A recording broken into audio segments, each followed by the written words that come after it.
Units and dimensions, ये वो chapter है जिसे लोग इजी समझकर इग्नोर कर देते हैं और फिर टेस्ट के टाइम सबसे ज्यादा सिली मिस्टेक्स इसी में होती है।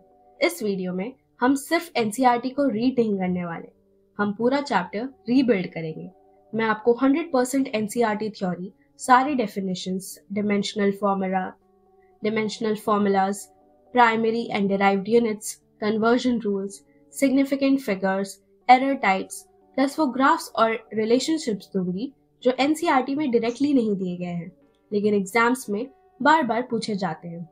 अगर आप NEET, CUET, AIIMS nursing, paramedical या क्लास 11 के लिए पढ़ रहे हो तो ये चैप्टर आपके लिए इतना क्रिस्टल क्लियर हो जाएगा कि फॉर्मूला याद करने की जरूरत ही नहीं पड़ेगी, कॉन्सेप्ट खुद ही याद रह जाएगा। चलो शुरू करते हैं यूनिट्स एंड डिमेंशन एक clean, organised, memory based flow में, जिसमें आपको थ्योरी, समरी, फॉर्मूलाज, एक्सेप्शंस सब कुछ एक ही जगह मिल जाएगा। सबसे पहला सेक्शन है formulas. First formula, plane angle, इसको हम लोग 2D एंगल भी बोलते हैं। इसका यूनिट होता है radian. Formula is plane angle equals arc divided by radius. It is a dimensionless quantity. Solid angle, इसको हम लोग 3D एंगल भी बोलते हैं। इसका यूनिट होता है स्टेरेडियन। इसका फॉर्मूला होता है solid angle equals area intercepted DA divided by radius का square. It is also a dimensionless quantity.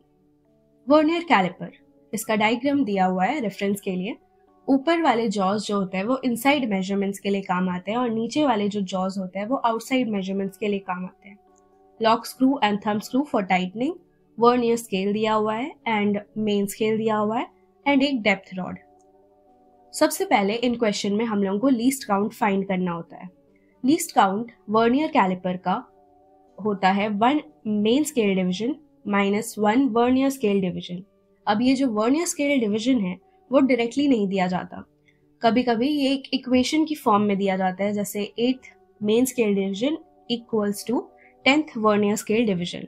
इस इक्वेशन से हम लोग 1 वर्नियर स्केल डिवीजन निकालते हैं 8/10 MSD एंड 1 MSD का वैल्यू दिया रहता है। नाउ आपके पास वर्नियर स्केल डिवीजन आ गई है, आप लीस्ट काउंट फाइंड कर सकते हैं। नेक्स्ट फॉर्मूला है ऑब्जर्व्ड रीडिंग का। Observed reading equals main scale का जो रीडिंग होता है plus least count into vernier scale का reading. Now actual reading equals observed reading minus 0 error. Now अब ये 0 एरर क्या होता है एंड इसे हमेशा साइन के साथ लिया जाता है। 0 एरर वर्नियर स्केल में 2 टाइप के होते हैं, एक पॉजिटिव 0 एरर और एक negative 0 error. Positive 0 error occurs when 0 of vernier scale lies to the right of the 0 of the main scale after closing the jaws. जब वर्नियर स्केल का jaws close रहता है, उसके बीच में कुछ नहीं रहता, तब जो 0 ऑफ वर्नियर स्केल है अगर वो कोइंसाइड कर रहा है 0 ऑफ मेन स्केल से तब कोई 0 एरर नहीं है, और अगर 0 of vernier scale right side में है मेन स्केल के 0 से तब पॉजिटिव 0 एरर है, एंड अगर वर्नियर स्केल का 0 लेफ्ट साइड है मेन स्केल के 0 से तो ये नेगेटिव 0 एरर है। अब ये 0 एरर डायरेक्टली कभी कभी दिए जाते हैं, कभी कभी नहीं दिए जाते। अब 0 एरर का जो फॉर्मूला है वो होता है least count into vernier scale reading. याद रखना, ये जो वर्नियर स्केल का जो रीडिंग है वो जब जॉज क्लोज्ड होते हैं, उनके बीच में कुछ नहीं होता, तब का जो वर्नियर स्केल रीडिंग है वो लिया जाता है। नेगेटिव 0 एरर, इसका फॉर्मूला है negative least count into n minus vernier scale reading. यहाँ भी वर्नियर स्केल रीडिंग तब लिया जाता है जब जॉज क्लोज होते हैं, उनके बीच में कुछ नहीं होता, एंड यहाँ पर n का मतलब होता है total number of divisions on vernier scale. Positive 0 error हमेशा पॉजिटिव साइन के साथ लिया जाता है एंड नेगेटिव 0 एरर हमेशा नेगेटिव साइन के साथ लिया जाता है। Actual reading equals observed reading minus 0 error. अब स्क्रू गेज, इसका लीस्ट काउंट जो होता है उसका फॉर्मूला होता है least count equals pitch divided by total number of circular scale division. अब ये पिच क्या होता है? It is the value of 1 segment in linear scale. Pitch का फॉर्मूला होता है distance travelled bye circular scale divided by number of rotations. Observed reading का formula होता है main scale reading plus least count into circular scale reading. Actual reading होता है actual reading equals observed reading minus 0 error. यहाँ भी zero error sign के साथ लिया जाता है। स्क्रू गेज का positive and negative zero error. Circular scale का जीरो और मेन स्केल का जो प्रिंसिपल एक्सिस होता है, अगर वो कोइंसाइड कर रहे हैं तब कोई जीरो एरर नहीं होता। सर्कुलर स्केल का जो जीरो होता है, अगर वो मेन स्केल के प्रिंसिपल एक्सिस के नीचे है तो पॉजिटिव जीरो एरर होता है। एंड अगर जो सर्कुलर स्केल का जीरो है, अगर वो ऊपर है मेन स्केल के प्रिंसिपल एक्सिस से, तो नेगेटिव जीरो एरर होता है। अब हम लोग ये positive zero error and negative zero error कैसे फाइंड करेंगे अगर नहीं दिया है इसका वैल्यू क्वेश्चन में। तो positive zero error equals least count into circular scale reading. यहाँ भी उस रीडिंग को लिया जाता है जब स्पिंडल और एनविल के बीच में कुछ भी नहीं है, तब क्लोज होने के बाद पॉजिटिव जीरो एरर का जो साइन होता है वो हमेशा पॉजिटिव लिया जाता है एंड नेगेटिव जीरो एरर का साइन हमेशा नेगेटिव लिया जाता है। नेगेटिव जीरो एरर का फॉर्मूला होता है negative least count into n minus circular scale reading. यहाँ पर n जो होता है वो टोटल सर्कुलर स्केल डिविजन्स को बोलते हैं। Now fifth formula, absolute error. Absolute error हम लोग रिप्रेजेंट करते हैं डेल्टा ए से। ए मेजर्ड माइनस ए ट्रू या मीन। अगर एक ट्रू वैल्यू नहीं दिया गया है और बहुत सारे वैल्यूज दिए गए हैं, बहुत सारे मेजरमेंट्स दिए गए हैं, तो ट्रू वैल्यू वो वैल्यू होता है जो मीन होता है उन सारे मेजरमेंट्स का। Absolute error is equals to A measured minus A true, और ये हमेशा पॉजिटिव लेना होता है, इसलिए मॉड का फंक्शन हम लोग लगा देते हैं। Relative error. रिलेटिव एरर सारे एब्सोल्यूट एरर जो हम लोग ने निकाले हैं उसका मीन करके mean absolute error divided by a true या mean. Percentage error, it is relative error into 100%। अगर वैल्यूज ऐड या सब्ट्रैक्ट हो रहे हैं तो उनके एब्सोल्यूट एरर्स ऐड होते हैं, एंड अगर वैल्यूज मल्टीप्लाई या डिवाइड हो रहे हैं तो उनके रिलेटिव एरर्स ऐड होते हैं। अगर वैल्यूज में पावर है तो इंडिविजुअल रिलेटिव एरर से उनका पावर मल्टीप्लाइड होता है एंड देन ऐड होता है। Example, a equals to b का पावर p, c का पावर q एंड d का पावर r। यहाँ पर रिलेटिव एरर जो a का आएगा वो होगा p into relative error of b plus q into relative error of c plus r into relative error of d। याद रखना हमेशा एरर्स ऐड होते हैं।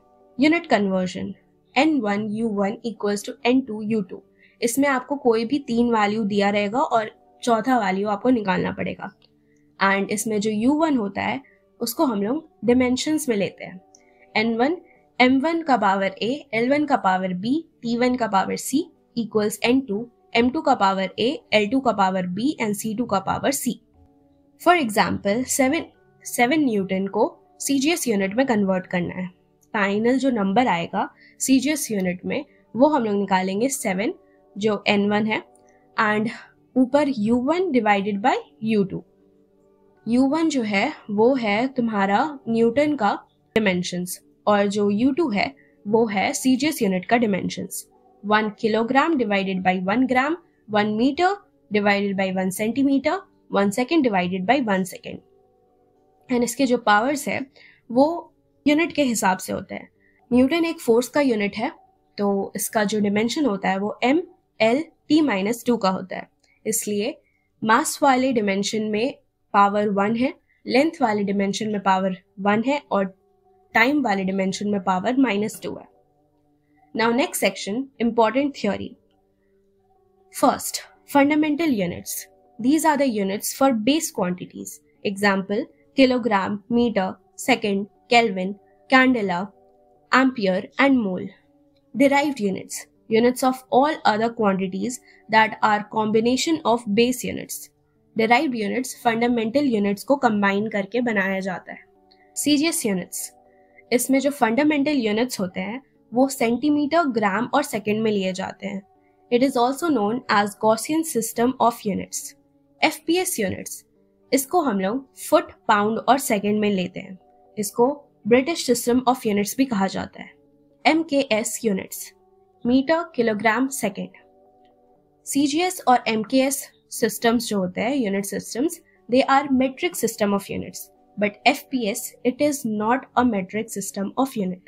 SI units, it is at present internationally accepted system. It is based on 7 fundamental units and 2 supplementary units. Fundamental units हम लोग आगे देखेंगे and supplementary units solid angle और plane angle को कहा जाता है. Errors, it is the difference in true value and measured value.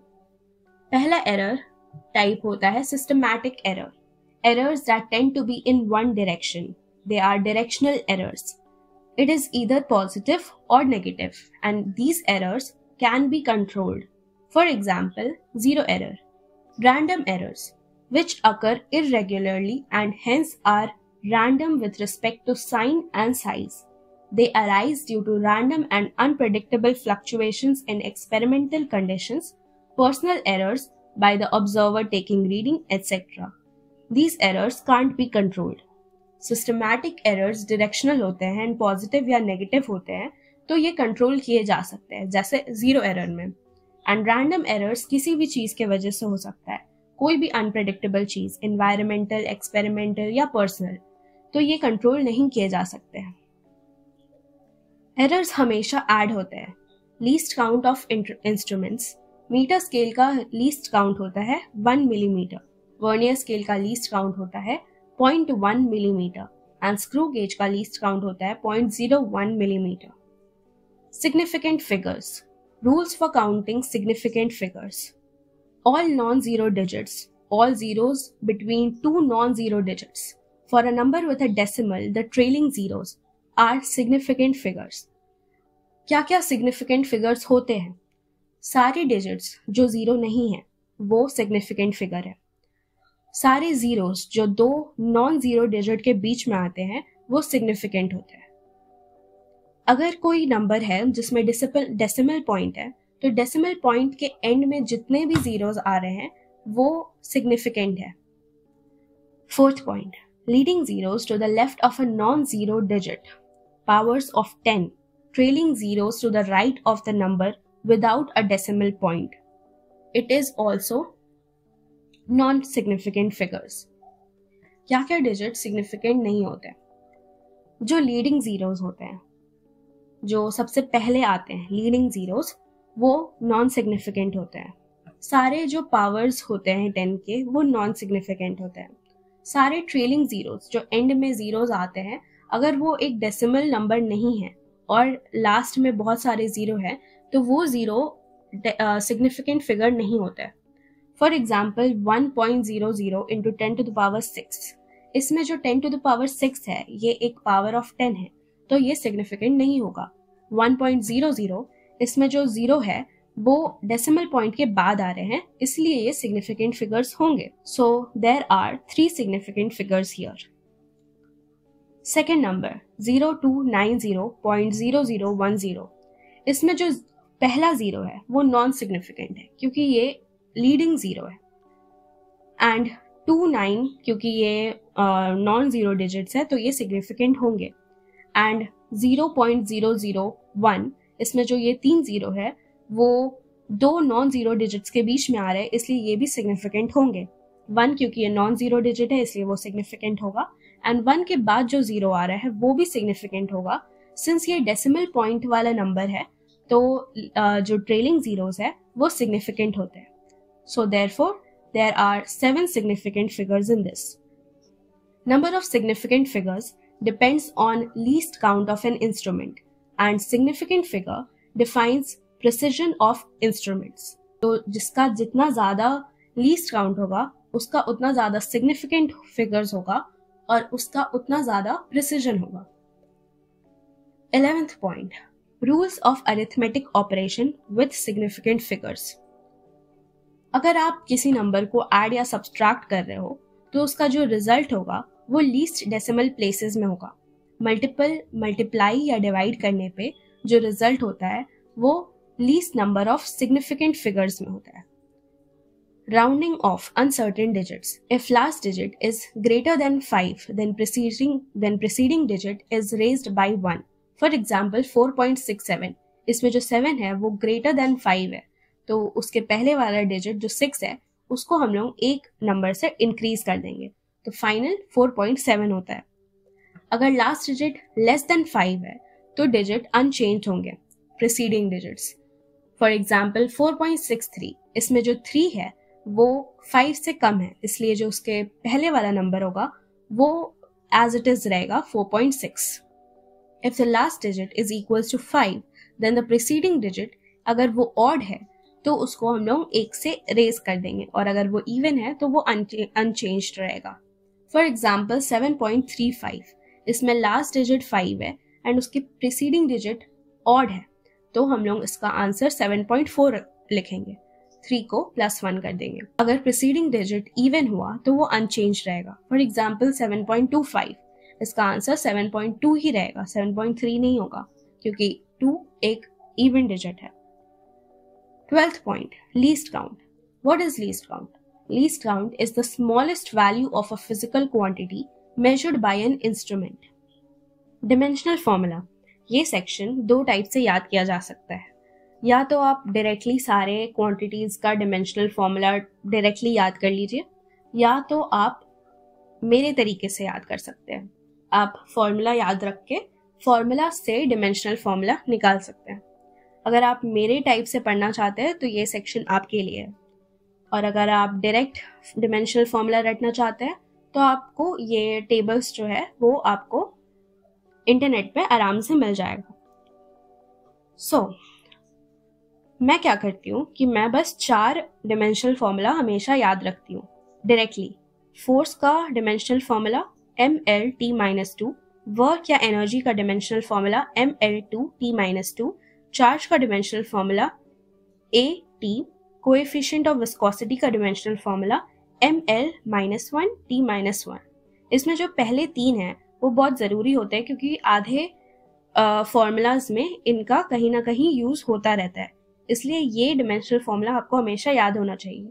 Coefficient of viscosity का फॉर्मूला मैंने इसलिए दे दिया है क्योंकि ये हमेशा पूछा जाता है, तो इसको आपको डायरेक्टली याद रख लेना चाहिए। नाउ फॉर्मूला से डिमेंशनल फॉर्मूला कैसे निकालते हैं उसके मैंने कुछ एग्जांपल्स दिए। फॉर एग्जांपल फ्रीक्वेंसी का फॉर्मूला होता है 1 डिवाइडेड बाई टाइम। सो इसका डिमेंशनल फॉर्मूला हो जाएगा मास का पावर 0, लेंथ का पावर 0 एंड टाइम का पावर -1। लीनियर डेंसिटी, इसका फॉर्मूला होता है मास डिवाइडेड बाई लेंथ। सो इसका डिमेंशनल फॉर्मूला हो जाएगा मास का पावर 1, लेंथ का पावर -1 क्योंकि ये डिनोमिनेटर में है, एंड टाइम का पावर 0 क्योंकि टाइम का कोई वैल्यू नहीं है फॉर्मूला में। इम्पल्स का फॉर्मूला होता है फोर्स इंटू टाइम। यहाँ पर आप फोर्स का डिमेंशनल फॉर्मूला डायरेक्टली पुट कर सकते हो mLT-2 इंटू टाइम। सो आपको इधर एडिशन करना होगा t के पावर्स का। सो इसका जो फाइनल डिमेंशनल फॉर्मूला निकलेगा वो होगा mLT-1। Then 8th formula, pressure, stress, modulus of elasticity, सारे bulk modulus, then elasticity modulus and Young's modulus, ये सारा का फॉर्मूला होता है फोर्स डिवाइडेड बाय एरिया। तो इन सारे का डिमेंशन सेम होगा, विच इज फोर्स का dimensional formula mLT-2 divided by area.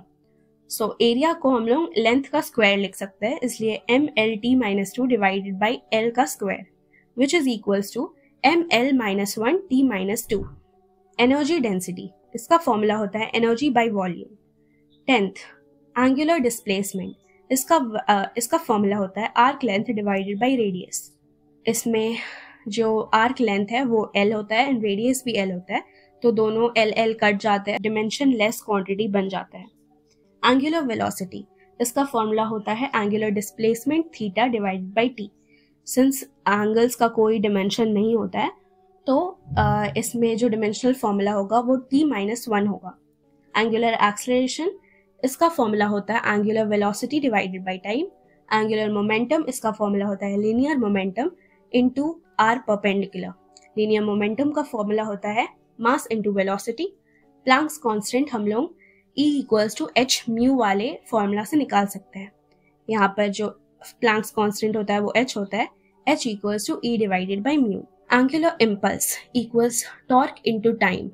Torque का फॉर्मूला होता है force into perpendicular distance. Acceleration due to gravity, ये हम लोग सबसे कॉमन सबसे फेमस फॉर्मूला होता है F=mg का। यहाँ पर g जो होता है वो एक्सेलरेशन ड्यू टू ग्रेविटी होता है। G equals to F divided by M. Then gravitational constant, that is force equals to G M square divided by R square. ये ग्रेविटेशन चैप्टर में आता है जिसमें जो कैपिटल G है वो ग्रेविटेशनल कांस्टेंट होता है, तो आप G को लिख सकते हैं force into R square divided by M square. यहाँ से आप डिमेंशनल फॉर्मूला निकाल सकते हैं. Then moment of inertia I equals to md square. Velocity gradient या किसी भी चीज का ग्रेडियंट का मतलब होता है वेलोसिटी डिवाइडेड बाई लेंथ, या किसी भी चीज का gradient x divided by l. Surface tension equals force divided by length. Spring constant equals to F equals to K into x. यहाँ पर K जो होता है वो आपका स्प्रिंग कांस्टेंट होता है. Gravitational force, magnetic force, electrical force, जो भी फोर्स होता है सबका वैल्यू mLT-2 ही होता है. वैसे ही energy, gravitational energy, magnetic energy, potential energy, kinetic energy, जो भी एनर्जी होता है, जितना भी एनर्जी होता है सबका डिमेंशन सेम होता है mL2T-2. Gravitational field equals gravitational force divided by m. Gravitational potential equals to gravitational potential energy divided by m. If you want to directly learn dimensions, you could find a table on the internet. नहीं तो आप इस method से भी याद कर सकते हो, आपको जैसा अच्छा लगे. बट यहाँ पर हम सारा चैप्टर्स का सारा फॉर्मूला तो इंक्लूड नहीं कर सकते, इसीलिए इस सेक्शन को यहीं तक रहने देते हैं. Next section, dimensional analysis. इसका कुछ बेसिक रूल्स जो होता है वो होता है, first rule, dimension less quantities जो होता है वो होता है प्योर नंबर, किसी भी चीज का ratio, exponential functions, logarithmic functions, trigonometric functions. Only the physical quantities of similar dimensions can be added, subtracted or equated. जिसका भी dimension same होता है उसी को हम लोग add या subtract या equate कर सकते हैं. Now first application of dimensional analysis, checking dimensional consistency of equations. According to principle of homogeneity, dimensions of each term on both sides of equation must be same. कोई भी equation में दोनों side के जो dimension होते हैं वो हमेशा सेम होने चाहिए. For example s equals to ut plus half at square. इसमें s का dimensions is equals to ut का dimensions which is equals to at square का डिमेंशन. सिंस ये लोग इक्वेट या ऐड हो रहे हैं तो इन लोगों के डिमेंशन सेम होने चाहिए. बट सब्ट्रैक्शन या पावर या डिविजन के लिए डिमेंशन सेम होना जरूरी नहीं है. For example u into T, तो इसमें u और t के डिमेंशन सेम होना जरूरी नहीं है सिंस ये मल्टीप्लाई या डिवाइड हो रहा है. Application 2, to convert a physical quantity from one to another system of units. इसका फॉर्मूला होता है n1u1 इक्वल्स टू n2u2. इसका एप्लीकेशन हम लोग ने पहले ही फॉर्मूलाज वाले सेक्शन में कवर कर लिया है. Application 3, deducing relation among the physical quantities. Step 1, write the proportionality equation. सबसे पहले हम लोग proportionality equation लिखेंगे.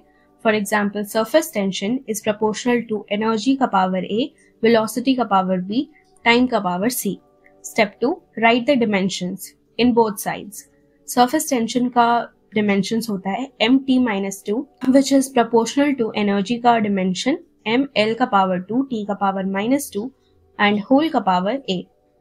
वेलोसिटी का डिमेंशन होता है l, t का पावर -1 एंड होल का पावर b. टाइम का डिमेंशन होता है t एंड उसका power c. Right the powers separately for each term. For example इधर लेफ्ट साइड में मास का पावर 1 है एंड राइट साइड में मास का पावर a है. लेफ्ट साइड में l का पावर 0 है एंड राइट साइड पे l का पावर 2a प्लस b है. एंड लेफ्ट साइड में t का पावर -2 है एंड राइट साइड में t का power -2a - b plus c है. Now equalize the power. a equals to 1, 2a plus b equals 0, -2a - b plus c equals -2. इससे हम लोगों को a, b और c का पावर मिल जाएगा, जिससे हम लोगों को पता चल जाएगा कि सरफेस टेंशन कैसे प्रोपोर्शनल है एनर्जी, वेलोसिटी और टाइम से. इसका लिमिटेशंस, 3 लिमिटेशंस होते हैं डिमेंशनल एनालिसिस के. First, can not derive relations other than multiplication and division. अगर प्लस माइनस का साइन है फॉर्मूला में तो ये उसका रिलेशन डिराइव नहीं कर पाएगा. Second point, cannot be used to derive trigonometric relations. अगर trigonometric terms use हो रहे हैं फॉर्मूला में तो ये उस फॉर्मूला को नहीं derive कर पाएगा. Third point, physical quantities depending on more than 3 quantities can't be derived. अगर एक quantity 4-5 quantities पे depend कर रहा है तो वो formula हम लोग नहीं derive कर पाएंगे. Some important points related to dimensional analysis. A formula that is dimensionally correct may or may not be correct, but if a formula is dimensionally incorrect, then it is 100% wrong. अगर एक formula dimensionally correct है तो वो correct हो भी सकता है और नहीं भी हो सकता है. But if a formula is dimensionally incorrect तब तो वो 100% रॉन्ग है. If a formula is dimensionless then it is unitless. It is a wrong statement. For example angles, इन लोगों के डिमेंशंस नहीं होते बट इन लोगों का यूनिट्स होता है, radian, steradian. If it is unitless then it must be dimensionless. It is a right statement. Same units equals same dimensions. अगर यूनिट सेम है तो डिमेंशंस भी सेम होंगे. Same dimensions is not equal to same units. अगर dimensions same है तो units का same होना is not guaranteed. NCERT summary. First point, fundamental plus derived units makes system of units.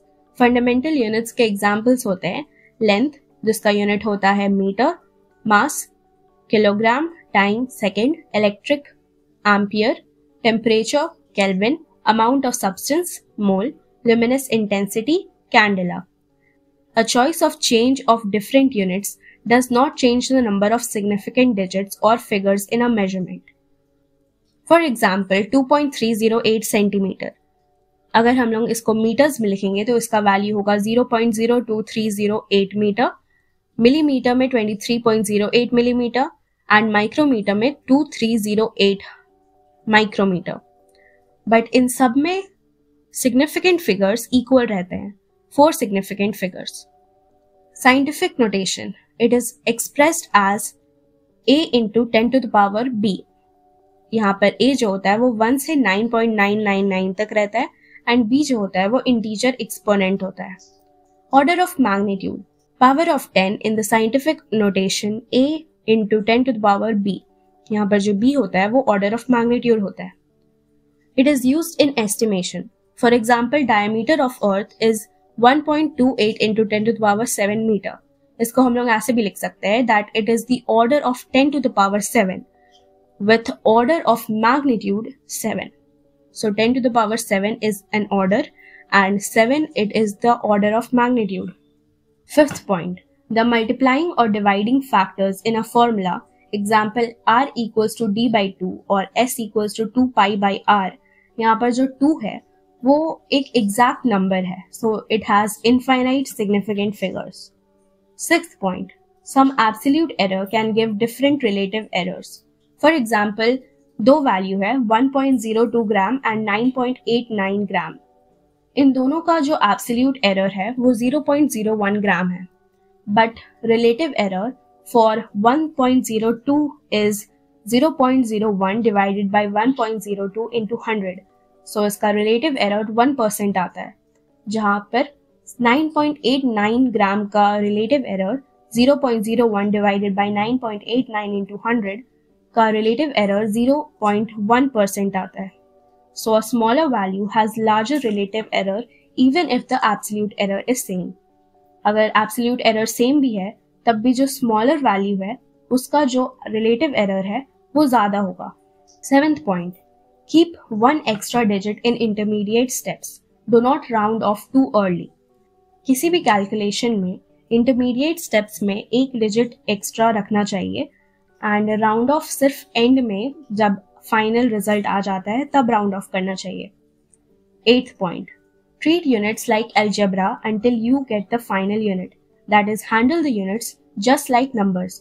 उसको मल्टीप्लाई करिए, डिवाइड करिए, कैंसिल करिए to get the correct final unit. For example, s equals to dt, which is equals to 100 meter divided by 20 seconds. So final unit is 5 meter per second. Now सारे NCERT के points अब cover हो गए, बस एक table बचा है. Table 1.2, some units retained for general use. Unit and unit conversion है. 1 minute equals 60 seconds. 1 hour equals to 60 minutes, which is equals to 3600 seconds. 1 day equals 24 hours, which is equals to 86,400 seconds. 1 year equals 365.25 days equals 3.156 into 10 to the power 7 seconds. 1 degree equals pi by 180 radian. 1 liter equals 1 decimeter cube, which is equals to 10 to the power minus 3 meter cube. 1 ton is equals to 10 to the power 3 kg. 1 carat equals 200 mg. 1 bar equals 0.1 megapascal, which is equals to 10 to the power 5 pascal. 1 curie equals 3.7 into 10 to the power 10 per second. 1 Roentgen equals 2.58 into 10 to the power minus 4 coulomb per kg. 1 quintal equals 100 kg. 1 barn equals 100 femtometer square, which is equals to 10 to the power minus 28 meter square. 1 air equals to 10 to the power 2 meter square. 1 hectare equals 10 to the power 4 meter square. 1 standard atmospheric pressure equals 101325 pascal, which is equals to 1.013 into 10 to the power 5 pascal. With this, we come to the end of the chapter. बस units and dimension इतना ही था। अगर आपने ध्यान दिया होगा कि sections में डिवाइड करने से हम लोग फिजिक्स को भी बहुत कामली पढ़ सकते हैं।